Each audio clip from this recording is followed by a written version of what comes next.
Hi and welcome back to ArxangelRC. In this video I will be reviewing a very interesting new copter. It is the X300 FPV quadcopter with an optical position hold function.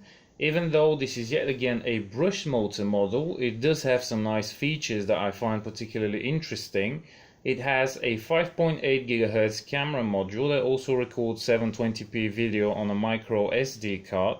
The output power of the VTX is switchable between 25 and 200 milliwatts, and funny thing is the labeling on the switch is CE or FCC. So I guess they've left it up to the responsibility of the user to set the correct output based on his location. Yeah, guess which one I'm using. The battery also is designed to be modular, DJI style, but in effect they do make it a bit difficult to use other batteries unless you open up the copter and solder connectors and stuff, and then it will never look as good as with the stock one, so I guess I can live with this. The spare batteries will probably not be that expensive when they finally become available. There is also a special adapter which allows you to charge it easily with the supplied charger rather than have to rely on some weird connector. You can use other chargers of course, but unless you make a custom cable as I did, it will only work with chargers that can charge through the balance cable. And finally, the most interesting feature, the optical position hold. That means the X300 does not need to use a GPS module to hold its position, because on the bottom of the copter there's a small camera that takes a few photos per second of whatever is under the copter.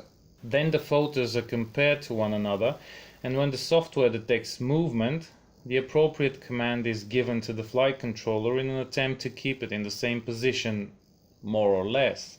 So what we have here is a very good looking and shiny copter which definitely packs a few neat features and at a great price. There is also a Wi-Fi version where you connect your smartphone to the remote and can see the video feed on it, but that version has a narrower field of view camera for some reason, and also the model's range is considerably shorter, I would imagine. This version, however, has the good old 5.8 GHz video system and comes with a 4.3-inch battery-powered monitor with a sunshade and a stand for the radio. I have to say there is quite a lot of stuff packed into this for the money. The radio is quite nice, almost the same as on the A1200, but not quite. As you would expect, the photo button takes a picture and holding it for a few seconds starts the video recording. You cannot take pictures while the camera is recording though.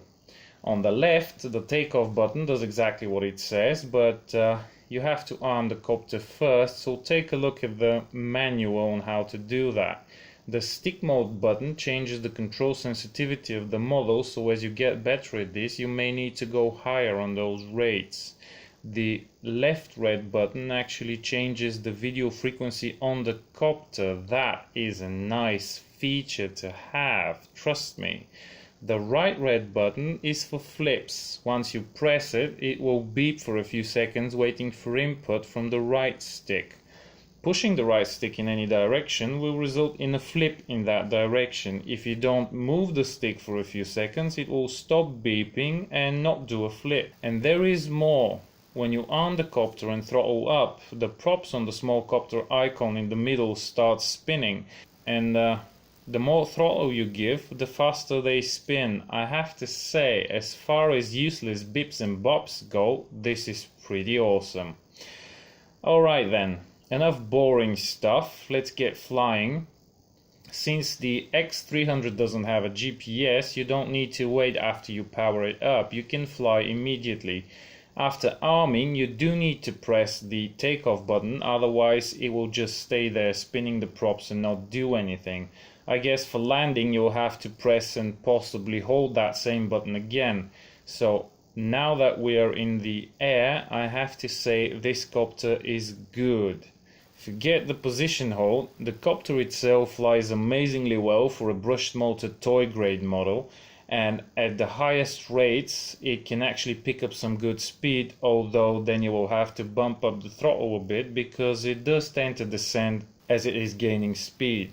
So once you get used to how it flies and behaves, it is amazing. And even better, there are no vibrations visible in the video. And don't forget, it's motors and plastic gears that are turning those props, not motors alone. Simply marvelous. Only downside I see here is for people that don't want to see the props in frame. Sadly, the camera cannot be adjusted to look down, so you are stuck looking at those props in the corners. Although I find that they don't really bother me, and I actually prefer it that way on that particular model. After all, you're not going to do some serious professional work with this one, so have some fun instead. Don't mind the props. So while I was flying, I also got a chance to test the range of the X300, and I have to say it is more than I expected, but less than what is potentially possible. So I started flying along the airfield away from me, and about 300 meters out I lost radio control of the model, though the video was still working pretty well, considering the video antenna on board could not have been mounted more wrong. In order to regain control of the model, I started walking, and in about 20 or 30 meters I got control back and flew the copter back to me. So there, out of the box, you can expect around 300 meters of range depending on location and interference sources around you, and once you lose the radio link, be prepared to walk to get it back. And now the moment you've probably all been waiting for, and the reason why you've endured my constant babble so far: the optical position hold. I have to say it works much better than I thought it would. It actually holds the position and altitude relatively well, especially in the slightly windy conditions that I was flying it in. If there's no wind, I would imagine this would be rock solid in its place, but even with the wind, the position hold is impressive for a toy. I even took it higher and it seemed like the hold was working even at that altitude, which means that it doesn't have the 3-meter limitation of my Phantom 3. And speaking of the Phantom, I did fly both at the same time to try and pitch one optical position hold against another. I know it may not be completely fair to pitch a state-of-the-art machine that cost over 1,000 euros when it was new to a $150 toy, but can you think of something better to do when I have both? So obviously the Phantom 3 did much better at that, because it doesn't use only the optical system. All of the sensors it has on board are in some way involved in keeping its position, while the X300 has only the optical sensor to rely on. But it's still better than nothing. In fact, that sensor is working pretty good if it manages to keep the position in the wind, even with some error. Tarmac really is not the easiest surface to hold position on, since it is very uniform and the sensor can easily not detect movement, even where there is some. If there were some sidewalk tiles or pavement or grass even, the position hold would have been much more consistent, and in fact it was when I had it over the grass, but this was pretty impressive too.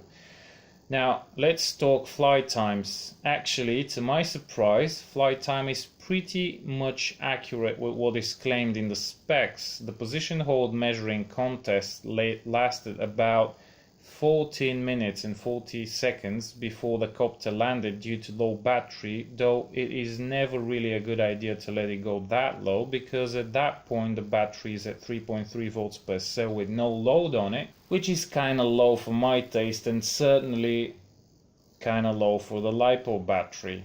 A rough calculation shows that the copter draws around 8 amps in flight, which I think could be improved through the use of brushless motors, but I guess the price will also go up. It is interesting to note that the battery does show quite high internal resistance on the charger, but I can't tell if that may be caused by the adapter that actually connects it to the charger. It doesn't heat too much on the copter, at least at 5 degrees ambient temps, so I guess it should be fine during the summer as well. there is actually a battery indicator on top of the copter, so you may want to bring the copter in close while flying to see how far it is, and the moment you see the LEDs blinking, land. Otherwise you run the risk of over discharging the battery. I have no idea why low voltage alarms are always set to 3.3 volts per cell for LiPo batteries. This should be set with regard to the use of the battery, and in such models it should be set to 3.5 volts per cell. This will leave around 10% of battery capacity when the copter lands and will greatly improve battery life, though I guess that will not serve the manufacturer's best interest of selling you extra batteries. 3.3 volts per cell should be used as low voltage alarm in high drain models like EDF planes, for instance, that go through a battery in 3 minutes, not a toy copter that goes through one in 15 minutes. Anyway, in conclusion, I can say only one thing: bloody hell. XK really do make some nice models, and consistently.